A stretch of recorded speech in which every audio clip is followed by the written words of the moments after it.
diciamo, gli effetti speciali del Master in Intelligence, che diciamo mi è stato utile perché questo Master in Intelligence Information Technology che facciamo all'Università di Udine da 4 anni, questo è il 4º anno, ha avuto un successo notevole. Perché? Perché è fatto per il 70% di materie tecnologiche, intelligenza artificiale, machine learning, che è una cosa che non è emersa dall'ottimo intervento di Padre Luciano, reti neurali, quindi quelli che fanno questo Master in Intelligence praticamente fanno il 70% di attività con le nuove tecnologie. Ecco. E quindi utilizzano i software che esistono già per fare anche da fonti aperte delle ricerche per individuare le persone, per vedere che cosa è successo, per provare in causa qualcosa e tutte queste cose qua. Quindi praticamente io ho incontrato lì l'intelligenza artificiale perché c'è questo professor Carlo Tasso che da 30 anni si è occupato dal punto di vista universitario di intelligenza artificiale e la prima applicazione, infatti i primi esempi, poi dopo entrava in argomenti per me molto complessi, quindi lo seguivo relativamente, ma praticamente ha applicato l'intelligenza artificiale dando dei dati relativamente a una stalla, in pratica, e l'intelligenza artificiale ha risposto dopo un po' di educazione, di apprendimento, dava le soluzioni migliori per ottenere più latte, per il momento dell'accoppiamento, per poi moltiplicare il numero delle vacche e tutte cose così. E con questi esempi, a me comprensibili perché è una cosa molto concreta, si capiva come prima con un po' di dati, poi col machine learning, perché cioè l'elemento innovativo dell'intelligenza artificiale, da quello che ho capito io con riferimento all'esempio delle vacche, quindi proprio è il fatto che poi questa, diciamo, non è solo perché se no saremmo quasi fermi praticamente avete presente il correttore di WhatsApp, per esempio, quando scrivete, se voi, non so, io per esempio scrivevo molto alla mamma, cara mamma, mi veniva fuori sempre che se scrivo cara, magari volevo scrivere a una fidanzata o e invece mi veniva fuori scritto cara mamma, perché ormai il correttore aveva capito che più delle volte si scriveva la mamma. Più o meno la stessa cosa è così. Però poi c'è un avanzamento qui, io più di tanto non vi so dire, ma c'è un avanzamento col machine learning, cioè si possono, per esempio, non so, mettere delle regole, oltre che come è emerso anche dall'ottimo intervento di Padre La Rivera, si può mettere, per esempio, utilizza un linguaggio colloquiale, utilizza un linguaggio per fare un saggio, fai chiacchiere, eccetera, eccetera. Allora lui fa, l'intelligenza artificiale fa così. Ma si possono mettere anche delle regole, per esempio, si può cercare di educare la macchina, per esempio, rispetto al diritto d'autore. E qual è il diritto d'autore? Ti metto dentro dei dati che sono il diritto d'autore e più o meno, non so attraverso quali meccanismi, ma questa è un'altra cosa rispetto all'intelligenza artificiale. Ci sono gli altri professori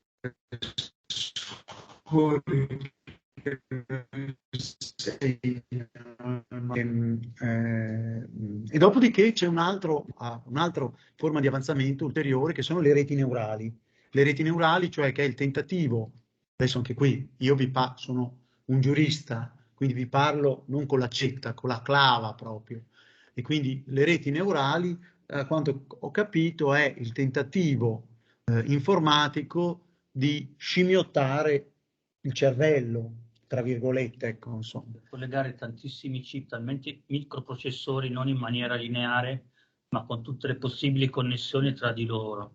Quindi ecco, che ci sono tutti questi elementi, perché se no, altrimenti saremo fermi un po' a una cosa più valida, molto più valida, del correttore di WhatsApp. Un correttore di WhatsApp, come ha detto giustamente Padre La Rivera, che ha digerito tantissimi articoli, si è mangiato tantissimi articoli, allora in questa capacità previsionale del cara mamma è anche bravino, magari vengono fuori delle cose anche con molto senso, tant'è vero che per esempio hanno fatto la prova, hanno fatto fare a ChatGPT e gli hanno fatto fare l'esame d'avvocato, cioè gli hanno fatto rispondere alle domande dell'esame d'avvocato e l'ha superato, non con delle buone valutazioni per ora, però l'ha superato l'esame. Allora, vediamo un po' che cosa, ecco, che cos'è in concreto e già qualche rapporto con il diritto, che è l'unica cosa della quale un po' capisco qualcosa, l'intelligenza artificiale oggi. Allora, a metà marzo del 2023 OpenAI, la società, una società fondata da Elon Musk, quindi Tesla, il proprietario di Twitter, ha lanciato Chat GPT 4, superato il 3, è diventato più rapido, creativo del precedente, con possibilità di scelta di un determinato stile letterario, quelle cose che vi ho detto prima. Ecco, che cosa fa? Un po' l'ha già detto anche Padre della Rivera, che cosa può fare ChatGPT? Traduce un testo da una lingua ad un'altra. Lo fa forse meglio del traduttore di Google. Poi crea la composizioni testuali su ogni argomento specifico, quindi questa è la connessione con il giornalismo, scrive post per social media, ecco un altro stile, post per social media, e addirittura una poesia. Vedremo l'esempio della poesia poi che è stato studiato all'Università di Milano. E poi genera una sintesi di documenti, ecco, ci fa anche una sintesi, un brogliaccio, diciamo, e documenti complessi, cioè gli si dà da digerire anche dei documenti complessi e vi fa riassunto. E poi addirittura, però questo da un punto di vista informatico, una cosa complessa, crea dei codici, cioè come crea un piccolo saggio, un piccolo articolo, così crea anche un codice di linguaggio di programmazione, cioè parla anche in linguaggio di programmazione, quindi può rendere le cose molto più veloci per i programmatori di software. Pensate che una volta, per quanto ne capisco io, ma ancora mi hanno confermato che così i professori che ogni tanto interpello qui nel Master in Intelligence, cioè tutta l'attività informatica in realtà è sempre riconducibile ancora, quindi anche l'intelligenza artificiale, anche il lavoro che fa l'intelligenza artificiale, a 101, a sequenze di 101, solo che ovviamente, per esempio, chi fa il programmatore non è che si può mettere a scrivere 101, 101 e fa così un programma, ormai ci sono anche lì dei programmi che, come dire, semplificano le cose. L'intelligenza artificiale va avanti su questo versante, aiuta molto, molto di più, però produce, come produce un saggio, può produrre anche un software. Così può produrre un'opera d'arte, e sotto questo profilo anche, io insegno anche diritto d'autore, ho insegnato diritto d'autore perché poi ho mollato questo corso che tenevo al DAMS. C'è, diciamo, un problema che secondo me, allora, attualmente sul versante del diritto d'autore, per esempio, noi abbiamo, per esempio, come professori universitari, dei programmi antiplagio per le tesi. Prendiamo le tesi, le buttiamo dentro questi programmi antiplagio e viene fuori la percentuale di copiatura che c'è stata. È una percentuale, diciamo, che viene fuori non raffinata, nel senso che più o meno ci azzecca sul fatto che non ci sono cose nuove, per esempio, e poi individua però proprio il plagio totale, cioè il fatto di aver copiato intere parti. Ecco. Tra l'altro comunque quell'aspetto lì dell'aver copiato intere parti, per esempio, si può fare molto facilmente, almeno con gli studenti che ancora non sono sofisticati, ma diventeranno sofisticati con l'intelligenza artificiale, con l'uso di queste cose, ma per ora, per esempio, li si becca molto facilmente semplicemente prendendo a campione delle frasi, oppure quando puzza qualcosa lo si prende, lo si mette già su Google e si becca subito che viene fuori semplicemente da dove è stato copiato, perché tutte le parole, siccome è impossibile che in un saggio ci siano intere frasi uguali, cioè una frase breve forse uguale può capitare, ma già 2, già 3, anche brevi, figuriamoci lunghe, eccetera, eccetera. Quindi quello è copiato. E poi però ci sono anche dei parametri per quanto riguarda, per esempio, il diritto d'autore, pensiamo per le canzoni, per esempio, perché ormai può creare anche delle canzoni, l'intelligenza artificiale, come può creare un servizio giornalistico di un avatar per una televisione, anche le canzoni. Quindi da questo punto di vista c'è un altro tema che però normalmente per ora, anche qui, non era e non so se ancora potrà essere risolto, per esempio, da un programma di intelligenza artificiale, ma normalmente, per esempio, in tribunale c'era un consulente tecnico d'ufficio che poi diceva sulla base di parametri tutto sommato abbastanza, per chi sa un po' di musica, io non so un tubo di musica, non so leggere il pentagramma quasi, e quindi ne capisco poco, però ho capito per esempio che per le canzoni di Sanremo, quando c'è un tema di plagio, sono 7-8 battute identiche, cioè se 7-8 battute sono identiche, allora c'è plagio. Almeno queste erano le regole quando, prima di studiare l'intelligenza artificiale, penso l'ultimo aggiornamento dove l'ho fatto una decina di anni fa, veniva fuori studiandomi tutti i tomi del diritto d'autore dedicato anche alla parte musicale, cioè fino a adesso non lo so che cosa accadrà. Ecco, su questo versante sicuramente ci sarà la necessità di aggiornamento di molti aspetti giuridici e anche di aspetti di carattere deontologico del nostro codice deontologico e di tutte le carte connesse. Probabilmente o ci sarà un aggiornamento del codice o ci farà un regolamento relativo all'intelligenza artificiale, ma già vi anticipo che il mio tentativo sarà quello di applicare a delle decisioni diciamo, fatte a livello nazionale del nostro ordine, dell'ordine dei giornalisti, delle decisioni deontologiche abbastanza recenti del 2021-2022, di applicarle all'intelligenza artificiale, di prevedere già, in questo caso faccio un'intelligenza non artificiale, ma un tentativo di fare una previsione di quello che si potrebbe, di quello che potrebbe accadere poi nell'ambito delle decisioni in applicazione giurisprudenziale di applicazione del nostro codice deontologico. Allora, il garante della riservatezza dei dati personali italiano è stato il primo garante che ha bloccato ChatGPT, e cioè ha detto, nei primi giorni di aprile del 2023, ha detto c'è una raccolta illecita dei dati degli utenti italiani da ChatGPT. Poi c'è una mancanza di informazione congrua per gli utenti, manca qualsiasi filtro che potesse garantire l'accesso solo ai maggiori di 13 anni.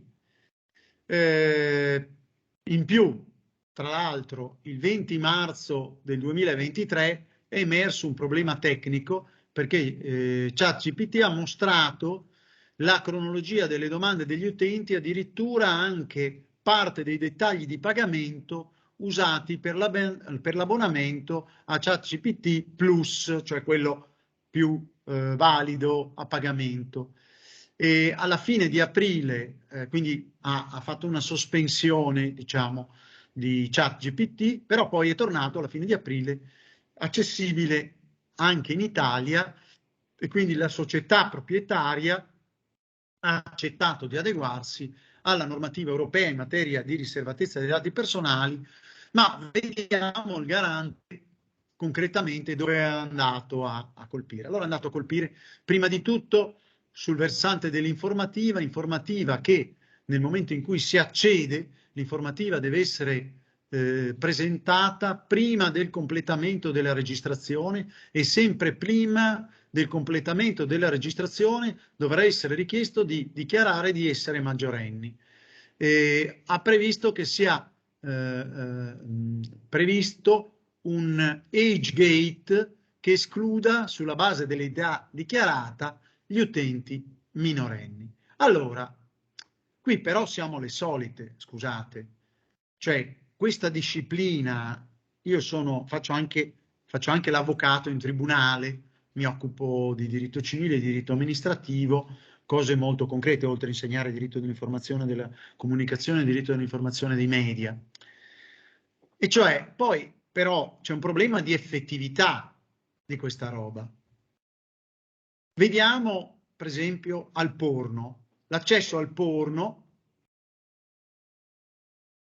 prevede che si dichiari di essere maggiorenni, ma ho l'impressione, non sono un confessore, ma ho l'impressione che molti minorenni, anche per il fatto che, per esempio, io frequento Barcellona, ormai il problema delle violenze di gruppo fuori dai supermercati di giovani minorenni è la questione all'ordine del giorno, ogni giorno capita, ogni giorno. E l'impressione, io non sono un educatore, non sono psicologo, però sono un avvocato, quindi ho anche un aspetto, come dire, di concretezza sui comportamenti umani, ho l'impressione che ci sia stato di film porno come se fosse, come dire, per i giovani in formazione, come dire, fosse l'educazione sentimentale dei giovani quella in realtà, che poi produce questa mostruosità, queste violenze di gruppo fuori dai supermercati di minorenni,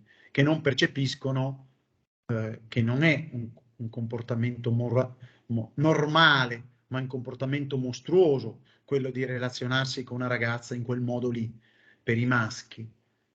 Quindi, ecco, quindi noi, ecco, quello comunque che voglio sottolineare, pur non avendo su questo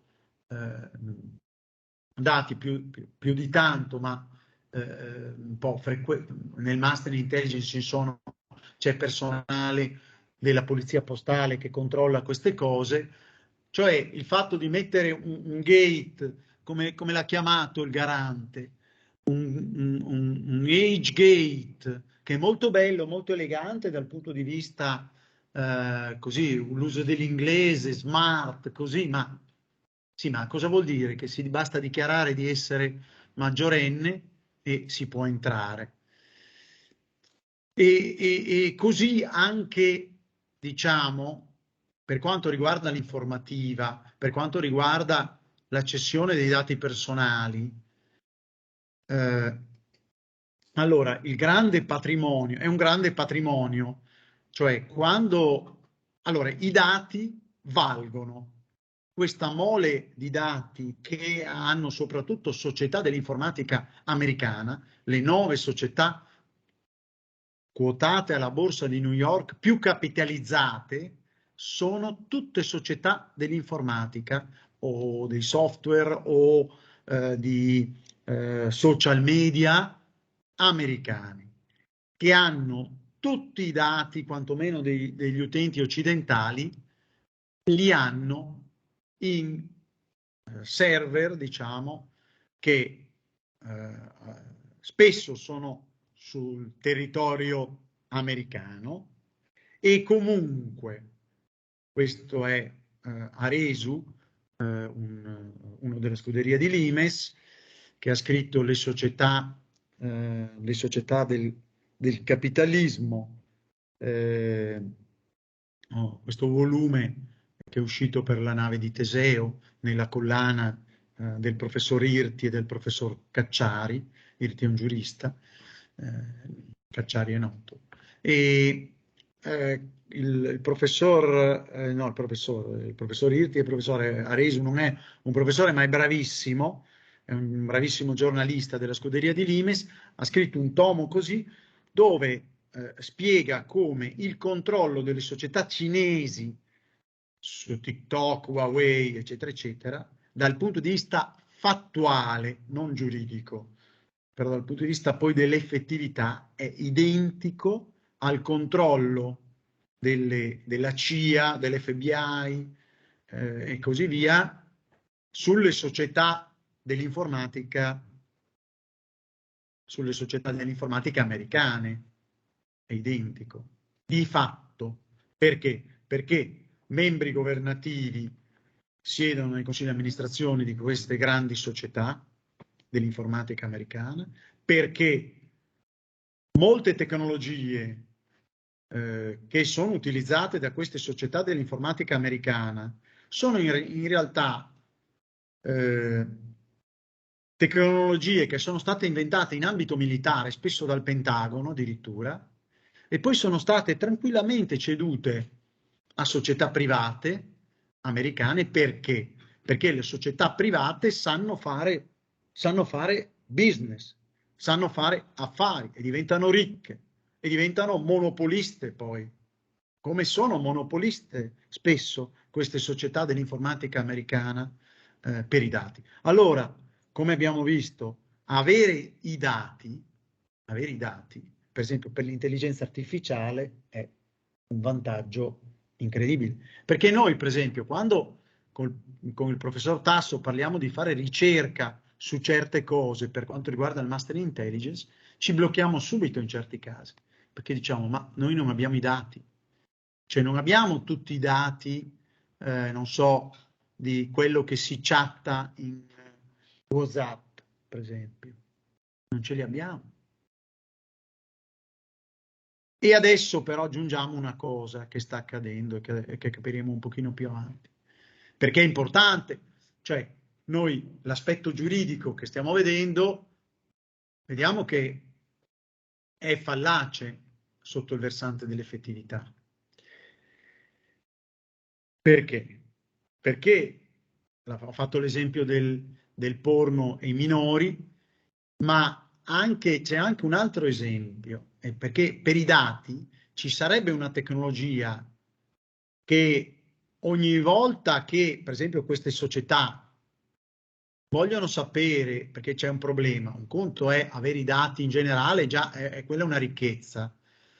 La Cassazione ha detto che è un valore economico quella cosa lì, anche se io cedo i dati gratuitamente, ma non è una cosa gratuita, non è una cosa, come dire, di volontariato, è una cosa che ha un significato economico, perché i dati sono l'attuale petrolio per certi versi. Pensate che per certe ricerche ormai all'università non si rivolgono più le società, gli imprenditori a chiedere determinate cose. Penso soprattutto per le ricerche in campo sociale, sociologico, anche di predizione dei comportamenti elettorali, eccetera, eccetera. Perché? Perché queste società, penso che per esempio al mio caro amico Ilvo Diamanti o a suo figlio che ha Utrend, per esempio un'altra, Giovanni che ha un'altra società di previsioni elettorali, ovviamente si basavano e si basano ancora su molti dati, ma sono le interviste telefoniche, 1000 interviste sostanzialmente, 2000 interviste, che poi si fanno loro perché un conto è farsele da ricercatori veri, un conto è farsele fare da telefonisti, per esempio. Ma pensate a Cambridge Analytica invece, che riesce a individuare la posizione attraverso i dati di Facebook, per esempio, la posizione politica attraverso 80 post fatti su Facebook, per esempio. Attraverso 80 post fatti su Facebook riesce a prevedere con una percentuale elevatissima il collocamento ideologico, diciamo, comunque di voto di una persona. A quel punto lì, cosa importa, non so, del fatto che ci siano Ilvo Diamanti e Marc Lazar che teorizzano la popolocrazia, che scrivono dei volumi scientificamente validi, che individuano 4-5 parametri sulla base dei quali si possono prevedere i comportamenti elettorali, eccetera, eccetera. A quel punto non ci interessa. Che ci interessa? Ci interessa come funziona il risultato. Vabbè, quindi vi sottolineo questo fatto qui. Poi la base giuridica, ecco, la base giuridica, il garante dei dati personali dice non il contratto, non vuole il contratto. Perché? Perché non vuole che la base giuridica del rapporto tra utente e non utente, anche semplicemente interessato, non solo l'abbonato, ma anche semplicemente interessato che passa di lì, che fa una piccola ricerca, ChatGPT, viene registrata che ricerca fa. Anche uno che non paga, che non fa poi plus, che non fa. E dice, il garante dice, non è il contratto la base giuridica. Perché? Perché la base giuridica del contratto è completamente una base privata, completamente determinata da chi offre la piattaforma, sulla quale noi, tra l'altro, nel momento in cui abbiamo bisogno di fare questa, ma questo vale per tutti, con questa ricerca con ChatGPT, ma questo vale per tutti le ricerche, vale per tutte le ricerche, per tutte le cose. Quando noi cerchiamo un indirizzo, siamo in auto, dobbiamo arrivare in una destinazione, a un certo punto non capiamo più niente, ci siamo persi. Mettiamo Google Maps e mettiamo l'indirizzo e ci facciamo guidare. Se Google Maps per la prima volta ci chiede accetta tutto, accetto anche di andare quasi all'inferno a quel punto lì, se sto guidando e ho bisogno di riuscire a risolvere il problema, sono in ritardo per una cosa importante, eccetera, eccetera. Quindi qui, ecco, c'è un elemento psicologico anche di completa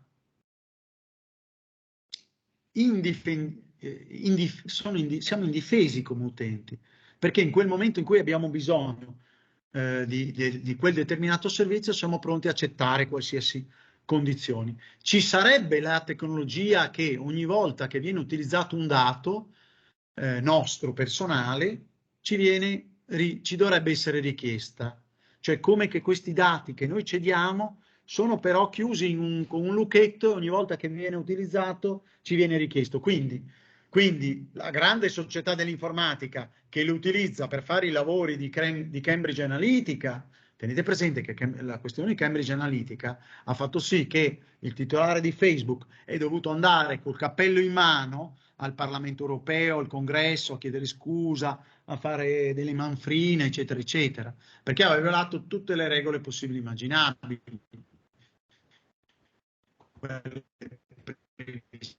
Quindi qui c'è il problema della tecnologia, è fortemente impattante su queste società, perché ogni volta che utilizzano il nostro dato dovrebbero chiederci il permesso e noi potremmo chiedergli qualche centesimo di denaro.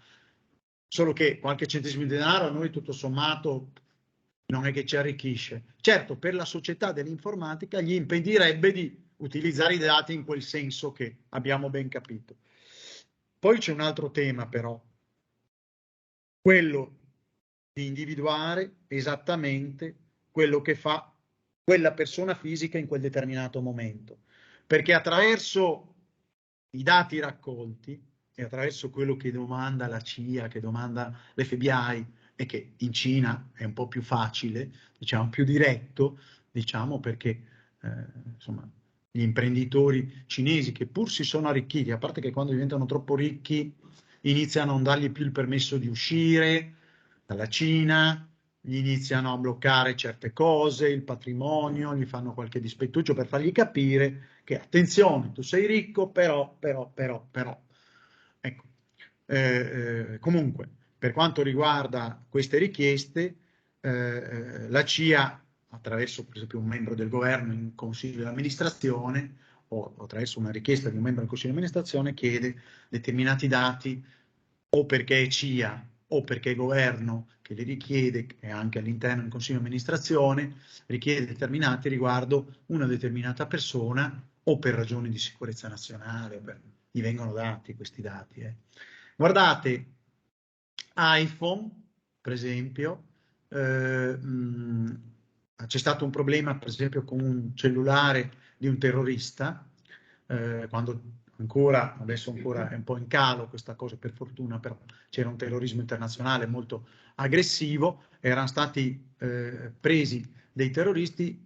Guardare dentro il cellulare di questi terroristi poteva essere utile per capire dove erano e se c'erano altre cellule terroristiche collegate con loro, pronte a attivarsi o già attivate, eccetera, eccetera. Allora la FBI o la CIA, non mi ricordo, chiese all'Apple di decriptare i dati di questo cellulare. La risposta pubblica della Apple fu: primo, non vogliamo; secondo, non possiamo perché i dati sono criptati, eccetera, eccetera, posso solo accettare. Quindi hanno risposto pubblicamente facendo bella figura. Poi in realtà però pochi giorni dopo c'è stato l'arresto di molti terroristi, e adesso a pensare male, dice Andreotti, si fa peccato, però c'è la connessione con questa cosa qui è sicura. Noi nel Master Intelligence abbiamo studiato questa cosa, o c'è stata una cessione da parte di Apple, oppure le cose sono state date semplicemente alle società dell'informatica israeliane. C'è una Silicon Valley israeliana che è straordinaria. Nel momento in cui danno gli americani delle armi, delle cose avanzate tecnologicamente a Israele, 6 mesi dopo questi gliele restituiscono, gliele fanno vedere completamente avanzate, che anche dicono: ma come avete fatto? Ma cosa è successo qua? C'è stato un avanzamento incredibile. Comunque non si sa bene su questo versante, però ecco, il versante dell'effettività è molto importante. Ecco, l'esercizio dei diritti, anche i non utenti possono chiedere la rettifica dei dati personali che li riguardano e la cancellazione degli stessi. Tutte le cose che si fanno su internet rimangono in memoria, c'è il diritto all'oblio cancellare, però c'è anche il dark web, quindi si recupera tutto, ci sono degli archivi incredibili. Pensate quindi come questa intelligenza artificiale, che può avere accesso a tutti questi dati, veramente quante cose ha e quante cose può far venire fuori anche negative, perché ecco, un tema che è stato trattato è quello del controllo poi di un saggio che viene fuori da ChatGPT, no? Uno può fare quel lavoro lì e poi inizia a controllare, però il controllo, ed ecco qui che anche iniziamo a entrare pesantemente sull'aspetto deontologico, il controllo per il tema per esempio della verità putativa. Il controllo però non è può essere fatto, per esempio per un fatto di cronaca, non è che può essere fatto facendo una ricerca su ChatGPT e basta, perché ChatGPT, come è stato detto, non consente nel momento in cui facciamo la ricerca di sapere dov'è che si è preparato ChatGPT, se si è preparato su tutti i quotidiani americani, newyorkesi, cinesi, eccetera, eccetera, pagando gli abbonamenti, o solo su quelle sintesi che compaiono sul web libere e così via e così via. E poi comunque per un fatto di cronaca bisogna fare anche delle ricerche con riguardo a fonti primarie, per essere tranquilli sul versante della verità putativa. Non è, diciamo, su questo, anche qui, poi spesso nei casi, a volte anche un po' il caso che fa la piega sulla risposta del Consiglio, però insomma le fonti primarie per giustificare la verità putativa sono importanti. Ecco. E poi la tutela dei minori, ecco, l'implementazione di un sistema di age verification in grado di escludere l'accesso degli utenti infra tredicenni e i minorenni per i quali manchi il consenso dei genitori.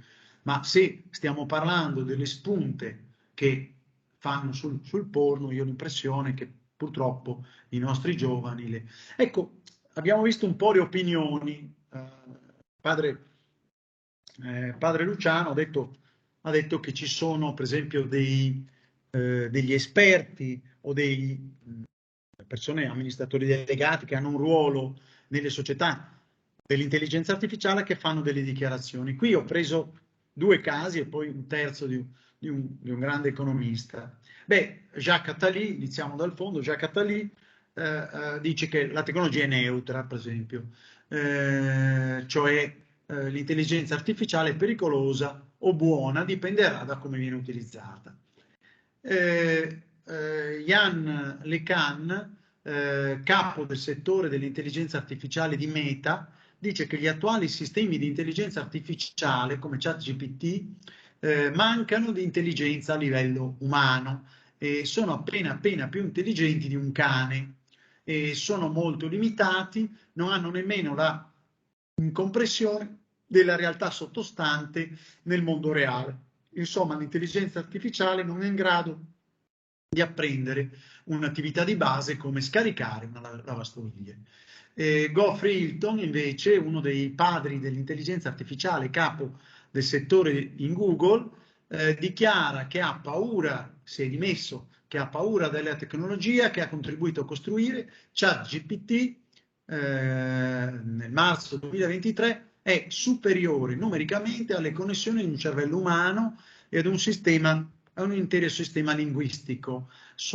Questi sistemi di chatbot sono differenti dagli umani, sono come dei marziani che sono però bene accolti perché parlano un buon inglese.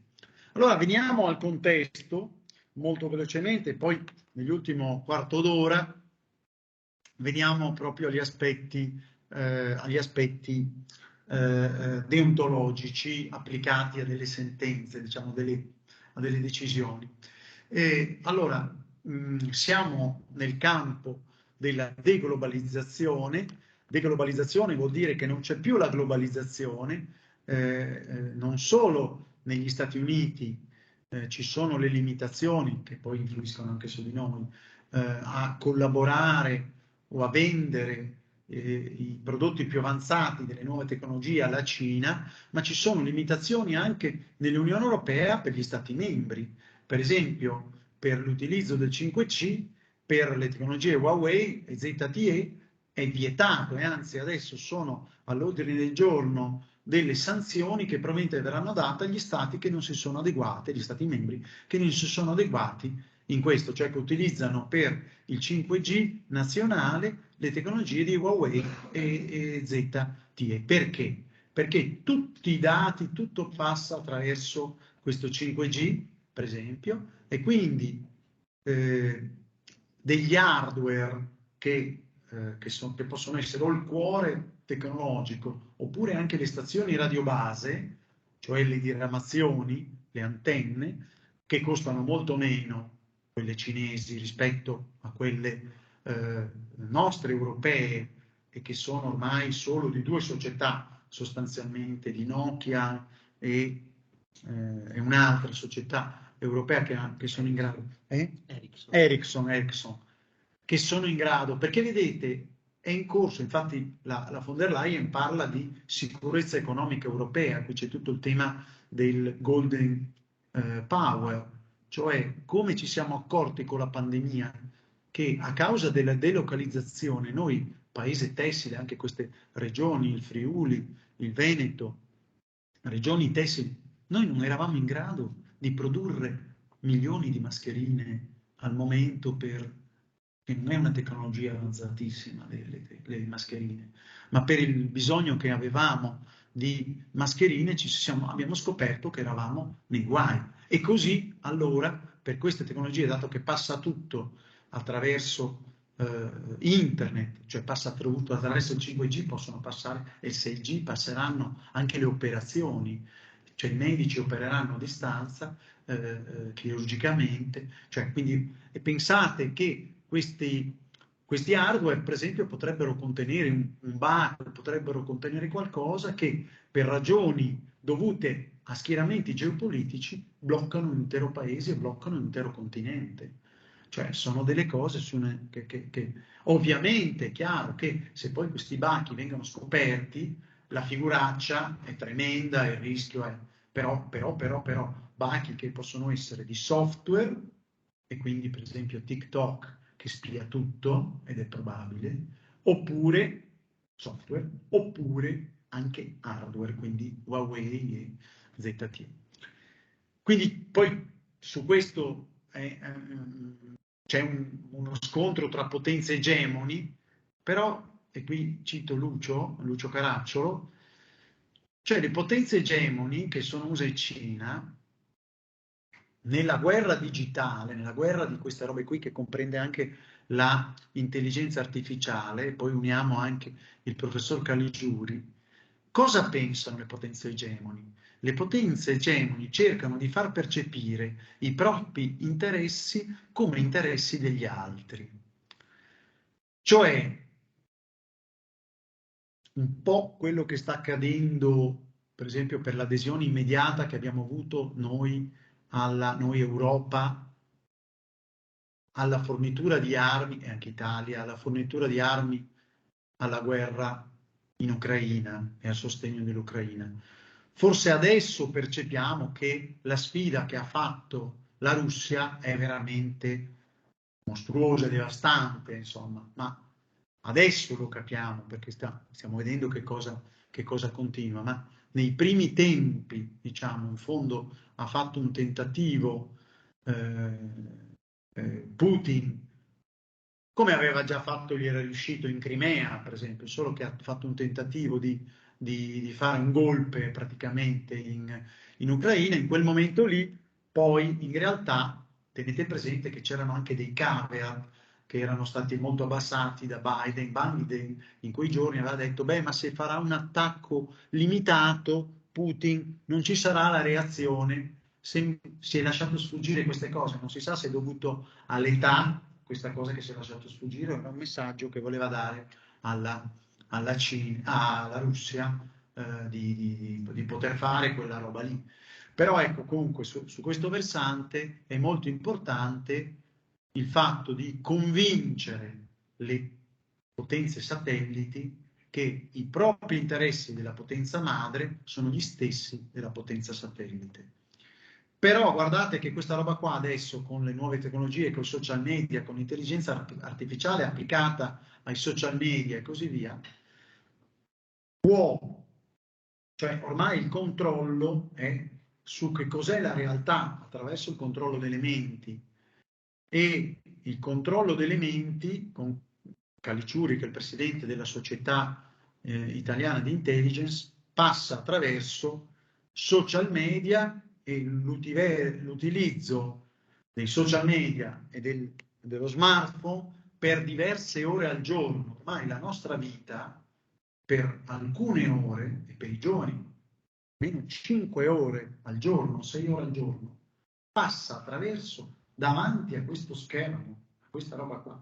Quindi ormai la vita virtuale non è più virtuale, sono 5 ore al giorno, 6 che passano facendo delle cose che ti cambiano l'umore, che ti cambiano, che creano dopamina, tra l'altro. Su questo poi su TikTok vediamo che c'è il gioco d'azzardo, gli stessi meccanismi del gioco d'azzardo, cioè la ricerca, l'algoritmo che ti ripropone delle cose che ti piacciono, ti dà la soddisfazione che ha un giocatore nel cervello quando gioca alla slot machine e ha l'emozione di vincere o di perdere, perché anche perdendo ci sono delle emozioni, e comunque quando vince anche qualcosa, poco, così, ci sono delle scariche di dopamina nel cervello, e queste stesse scariche sono il meccanismo attraverso il quale gli adolescenti provano piacere nel stare ore su TikTok. Se avete mai visto un adolescente che è su TikTok, e ahimè, io ho visto anche quarantenni, è una cosa devastante. Ogni 3 secondi cambia, ma questa è una cosa da deficienti. È una cosa da deficienti, perché poi il contenuto di TikTok occidentale è praticamente un TikTok trash, cioè è un TikTok che ti fa quel meccanismo del gioco d'azzardo, non so, vedi che vai a vedere un cagnolino, non so, che fa la pipì o che gioca o che fa delle cose strane, così, continuamente l'algoritmo ti propone cose di questo tipo. In Cina non è così. Il TikTok cinese manda avanti, suggerisce propaganda e poi anche però, tra virgolette, cultura, frasi di Confucio, siccome cose più costruttive comunque. Ecco. E quindi è diventato un'arma di distruzione di massa. Eccolo qui, il caso TikTok bloccato, tentativo di Trump di bloccarlo a livello governativo, poi alcuni stati lo bloccano, dicono, e anche a livello di Unione Europea, i funzionari dell'Unione Europea non possono scaricarsi TikTok, perché? Perché c'è prima di tutto il grande sospetto che attraverso TikTok poi si spii tutto quello che passa nel telefonino di un, ecco qui, di un utente. E qui c'è un libro di riferimento da Hegel a TikTok, si incontrano, è un libro con prefazione di Lucio Caracciolo, si incontrano tutte le... Ecco, qui sono i profili di legittimità, un po' a parte, sono stati richiamati i profili di responsabilità dell'intelligenza artificiale, ma vado avanti perché voglio andare subito agli aspetti della deontologia professionale. Allora, attendibilità e qualità dell'informazione nell'era digitale, e qui un po' l'abbiamo visto già, innovazioni informatiche digitali, queste intelligenze artificiali sono innovazioni informatiche digitali che impattano sul giornalismo, utilizzate soprattutto per la riduzione dei costi.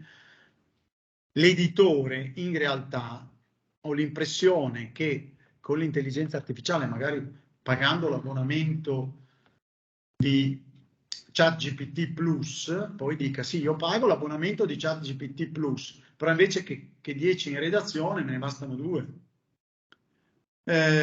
Ho questa impressione, che questo potrebbe essere anche contrario al codice deontologico, specialmente se l'editore è anche giornalista. Svolgimento della prova scritta all'esame di Stato mediante l'utilizzo di elaboratori elettronici, qui ci sono gli aspetti ovviamente di sicurezza, perché se si fa con ChatGPT ho l'impressione che con ChatGPT passi anche, come dire, se ha passato l'esame d'avvocato, ho l'impressione che si passi anche l'esame di Stato di giornalista, che lo considero preparato, lo considero un po' meno difficile l'esame d'avvocato, che ha 3 materie scritte e 6 orali. Vabbè. La tutela della creatività umana rispetto del diritto d'autore e della proprietà digitale. Ecco, qua c'è un tema, a parte il fatto che c'è una disciplina europea, ecco, teniamo presente che sull'intelligenza artificiale, sulla riservatezza dei dati personali, c'è tutto il tema della sovranità digitale, cioè l'Unione Europea a un certo punto, ma più che l'Unione Europea, diciamo la verità, la Corte di Giustizia, quindi il livello giurisdizionale, ha bloccato l'Europa intergovernativa, che per esempio su questo versante dei dati personali stava cedendo la sovranità digitale europea attraverso quei trattati transatlantici tra Unione Europea e Stati Uniti, stava cedendo tutto, e la Corte di Giustizia ha detto: ma siete impazziti? Il Consiglio, sei impazzito? Qui c'è in gioco la sovranità digitale europea, che però non è propriamente un ambito di sovranità digitale dell'Unione Europea.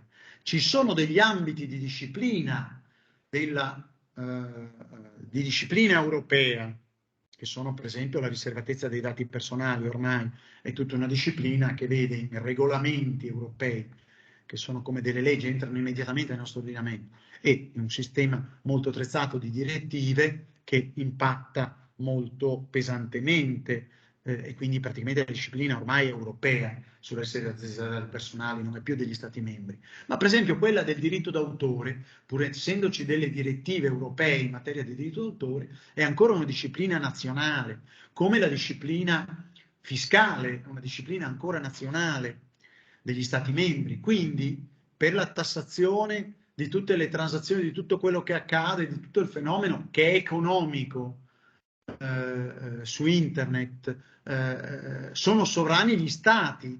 Non è che tutto può essere lasciato al fatto che tutto sommato i server sono negli Stati Uniti e quindi ormai abbiamo perso la sovranità, eccetera, eccetera. Quindi la Corte di Giustizia con due sentenze, una del 2014, una del 2021, praticamente ha bloccato tentativi o della Commissione o del Consiglio, quindi l'ambito intergovernativo, o della Commissione di cedere questa sovranità digitale dicendo la Corte di Giustizia ha detto attenzione, è ancora sovranità degli Stati membri la gran parte delle cose che si fanno su internet e quindi c'è il diritto degli Stati membri che non può essere sovrastato da decisioni del Consiglio.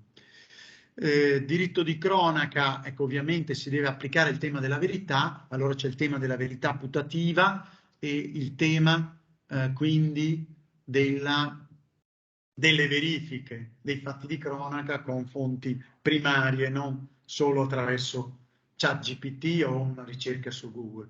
Capacità di lettura e espressione che ciascun algoritmo riuscirà ad eguagliare, cioè anche qui c'è un po' questa valutazione, cioè questo tentativo di dire attenzione che però se noi siamo peggio ancora di un sistema informatico vuol dire che non facciamo molto probabilmente bene il nostro lavoro sulla tentabilità. Allora, completezza dell'informazione, decisione del Consiglio nazionale di disciplina un numero 1 del 2021, completezza dell'informazione, per esempio il giornalista deve dare conto anche in assenza di una richiesta di rettifica di altri nuovi elementi che possono emergere nel corso di un'inchiesta giudiziaria. Quindi figuratevi se il lavoro del giornalista si risolve nel fare un'interrogazione su ChatGPT, capite anche che quindi non sa dove ChatGPT ha trovato quelle robe che vengono fuori. Quindi che lavoro è a quel punto lì? Cioè, a quel punto lì non è neanche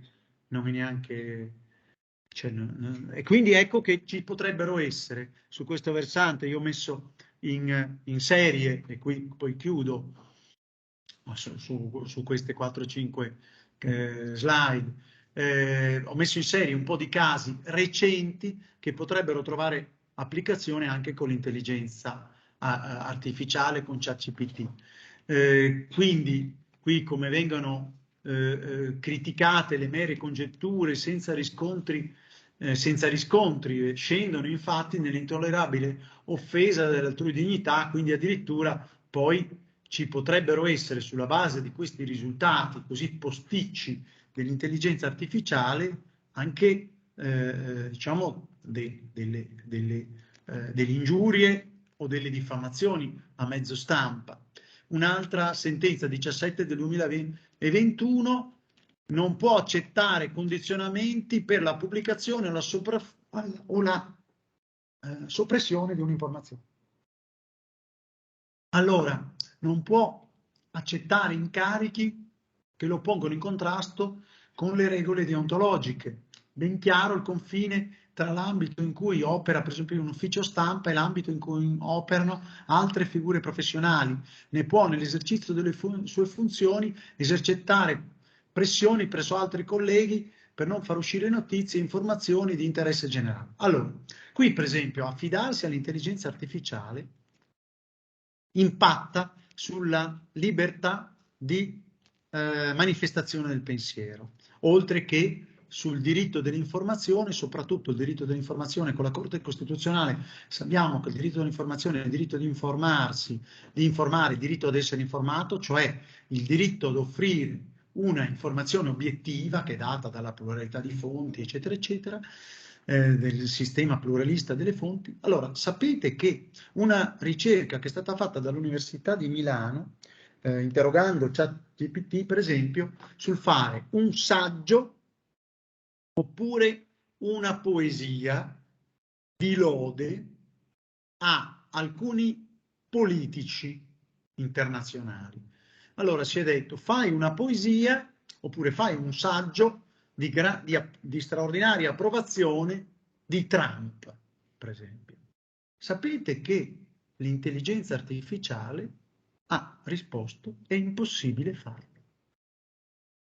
E questo è, adesso, con tutte le cose che ha fatto Trump, che ne ha fatte abbastanza, da Capitolilla, tante altre cose, tenersi le carte segrete, coperte da segreto di Stato, portarsele a casa, dormirci sopra come la coperta di Linus e cose di questo tipo qua, però, scusate, non è normale che sia impedito di fare un articolo positivo in pratica su Trump.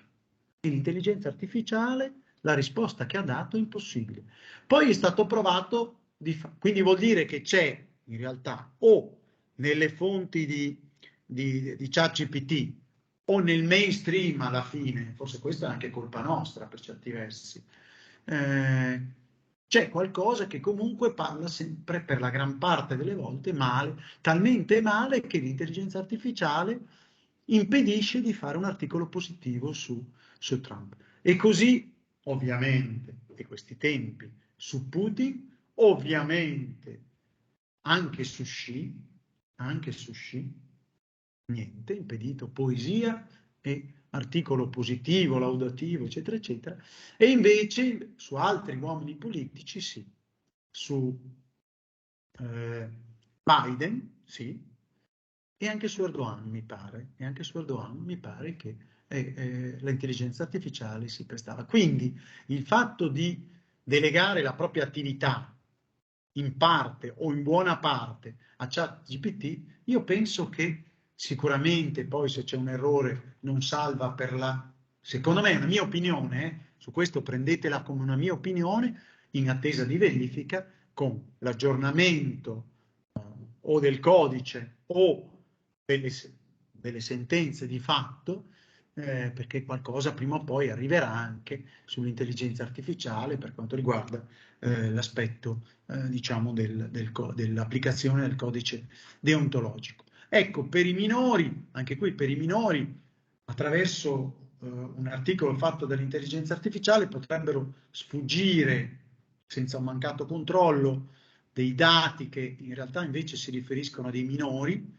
e quindi anche qui il fatto di pubblicare qualche dato suggerito dall'intelligenza artificiale che rende individuali minori impatta sul codice deontologico e sull'applicazione che viene fatta a livello nazionale del codice deontologico.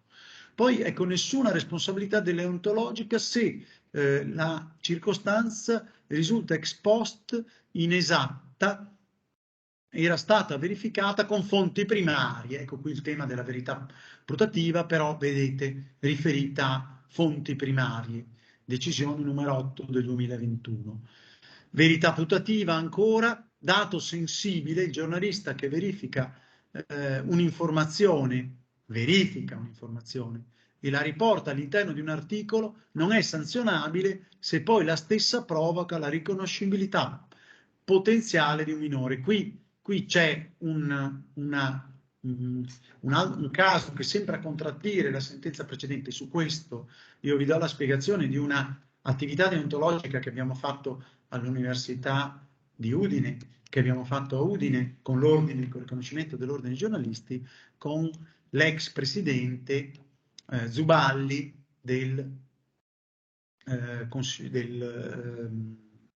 TAR Friuli Venezia Giulia, dove abbiamo parlato con l'ordine dei giornalisti e l'ordine degli avvocati, cioè era un'attività riconosciuta dall'ordine anche dei giornalisti, abbiamo parlato delle sentenze imprevedibili, cioè certe volte le sentenze che sono in contraddizioni dipendono dal fatto, perché il giudice è un bigamo, il giudice e anche le decisioni deontologiche poi sono fatte da, tra virgolette, giudici, che sono dei bigami, perché hanno da un lato il rispetto della moglie. Chi è la moglie? La moglie è la legge e magari anche l'applicazione giurisprudenziale della legge, cioè i precedenti giurisprudenziali, specialmente quelli dell'organo nazionale oppure per noi della Cassazione o della Corte Costituzionale.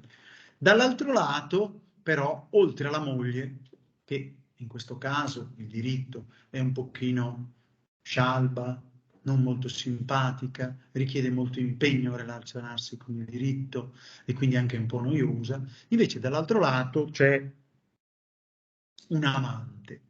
E chi è l'amante? Una donna procace, sensuale, molto bella, simpatica, attraente. E quindi il giudice, che è un bigamo, purtroppo, certe volte il fatto si ribella all'applicazione del diritto pedissequa e cerca, attraverso il ricorso a qualche istituto magari un pochino meno vicino al caso, una soluzione che accontenti l'amante procace. Quindi ecco, il fatto certe volte influisce quando ci sono delle sentenze o delle decisioni così un pochino contraddittorie, è per questo. Continenza espressiva, anche qui non siamo sicuri che l'intelligenza artificiale rispetti queste cose, cioè le regole che sono anche della Cassazione sulla continenza espressiva, cioè il sottinteso sapiente, la collocazione dell'articolo sotto in una determinata pagina, Tutti i criminali, professionisti e alta borghesia collegata all''ndrangheta. Poi sotto una indicazione che parla male di un giudice, di un avvocato, che quindi fa pensare che anche questo magistrato, questo avvocato sia affiliato all''ndrangheta, sia della criminalità organizzata, eccetera, eccetera. Oppure il sottinteso sapiente, eccetera, eccetera. Ecco, su tutte queste cose, probabilmente, però su questo la risposta me la farò dare in questo fine settimana dal professor Tasso, che incontrerò nell'ultima lezione in presenza del Master in Intelligence, e cioè, come ho chiesto, mi ha detto tendenzialmente, mi ha risposto di sì, almeno per quello che ho capito io, che non è che capisco molto di nuove tecnologie.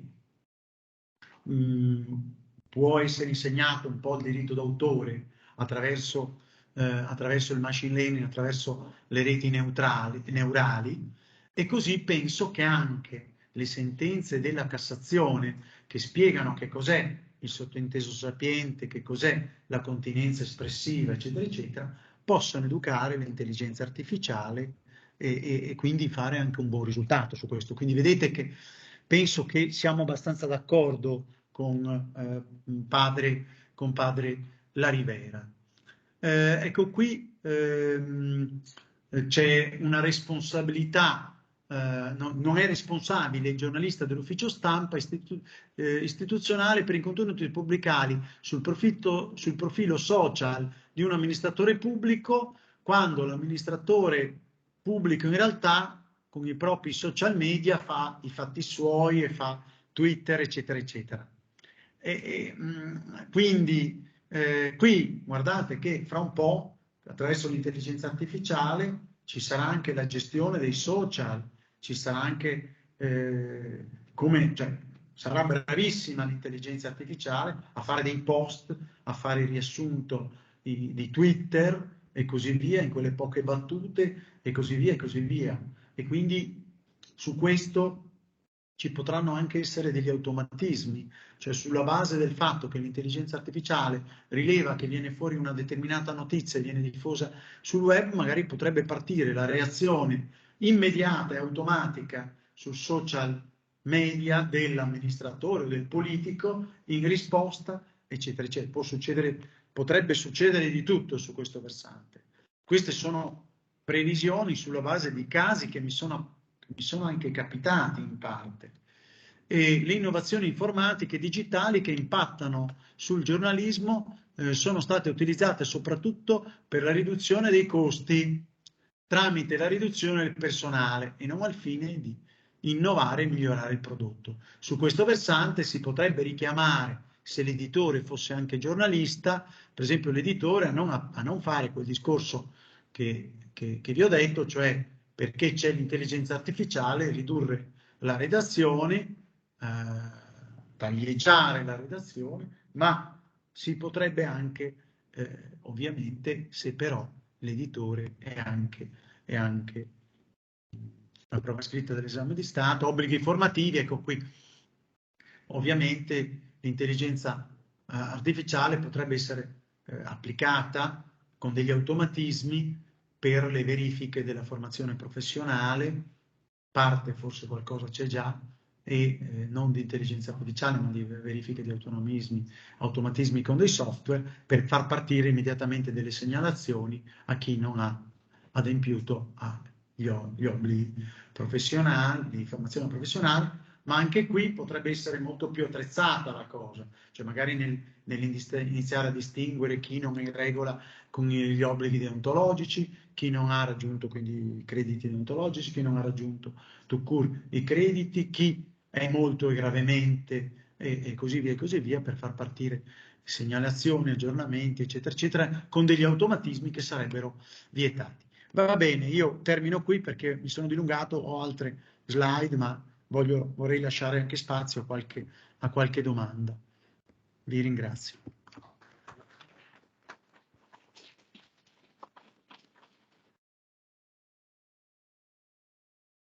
C'è spazio per qualche domanda, come avete sentito. Magari se avete esperienza anche diretta e volete portare appunto una vostra considerazione anche.